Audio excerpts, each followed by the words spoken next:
श्रोताओं, आप सुन रहे हैं आरएसवी इन्फो कैप्सूल और ये है हमारा सेगमेंट ऐतिहासिक मुलाकात। आज की ऐतिहासिक मुलाकात हम करने जा रहे हैं भारत के आखिरी मुगल बादशाह बहादुर शाह जफर के साथ।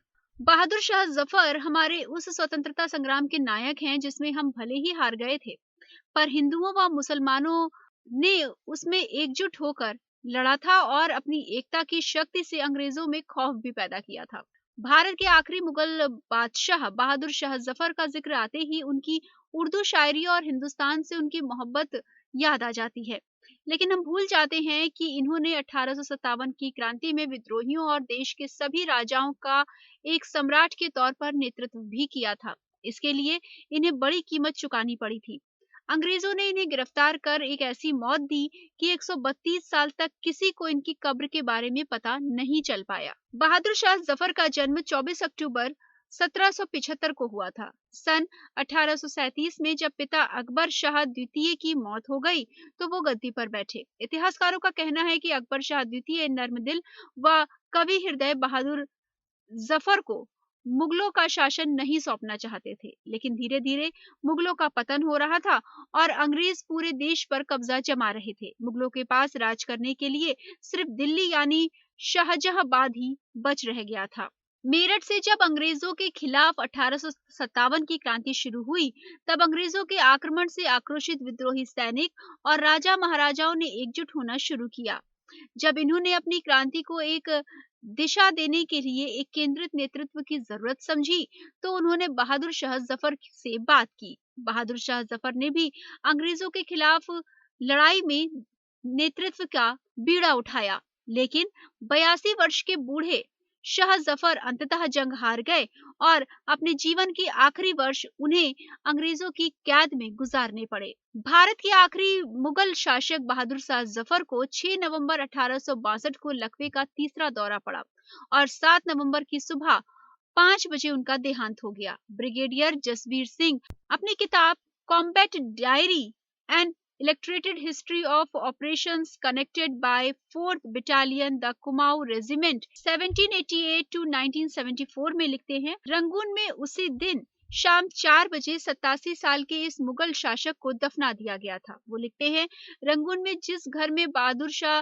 जफर को कैद करके रखा गया था, उसी घर के पीछे उनकी कब्र बनाई गई और उन्हें दफनाने के बाद कब्र की जमीन समतल कर दी गई। ब्रितानी अधिकारियों ने यह सुनिश्चित किया कि उनकी कब्र की पहचान न की जा सके। उस समय जफर के अंतिम संस्कार की देखरेख कर रहे ब्रिटिश अधिकारी डेविस ने भी लिखा है कि जफर को दफनाते वक्त करीब 100 लोग वहां मौजूद थे और वो वैसी ही भीड़ थी जैसे घुड़दौड़ देखने वाली या सदर बाजार घूमने वाली। जफर की मौत के 132 साल बाद साल 1991 में एक स्मारक कक्ष की आधारशिला रखने के लिए की गई खुदाई के दौरान एक भूमिगत कब्र का पता चला। बादशाह जफर की निशानी और अवशेष मिले, जिसकी जांच के बाद ये पुष्टि हुई कि वो जफर की ही कब्र है। आखिरी मुगल बादशाह बहादुर शाह जफर की मौत 1862 में 87 साल की उम्र में हुई थी, लेकिन उनकी दरगाह 132 साल बाद 1994 में बनी। इस दरगाह की एक एक ईंट में आखिरी बादशाह की जिंदगी के इतिहास की महक आती है।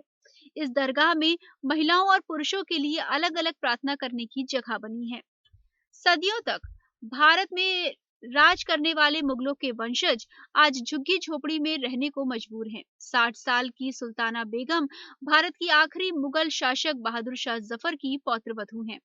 अपनी शाही विरासत के बावजूद वो मामूली पेंशन पर रोजमर्रा की जरूरतों को पूरा करने की जद्दोजहद में लगी रहती हैं।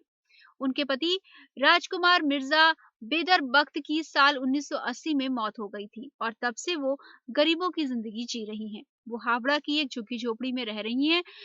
यही नहीं, उन्हें अपने पड़ोसियों के साथ किचन भी साझा करना पड़ता है और बाहर के नल से पानी भी भरना पड़ता है। तो ये थी मुगलों के वंशजों की भी कहानी और भारत के आखिरी बादशाह की कहानी, जिसे सुनकर निश्चित तौर पर बुरा भी लगता है और दिल ये सोचने को मजबूर भी जरूर होता है कि जो शोहरत, जो दौलत या जो इज्जत आज आपके पास है, उसका कल क्या होगा, इस बात का कोई भी गवाह हमारे पास नहीं है ना। बहादुर शाह जफर की दास्तान तो यही कहती है। तो कुछ ऐसी ही बातों को और मुलाकातों को आप तक पहुंचाती रहूंगी। आरएसवीआई इन्फो कैप्सूल पर। सुनते रहिए हमारे साथ आरएसवीआई इन्फो कैप्सूल, इंफोटेनमेंट का बेहतरीन सफर।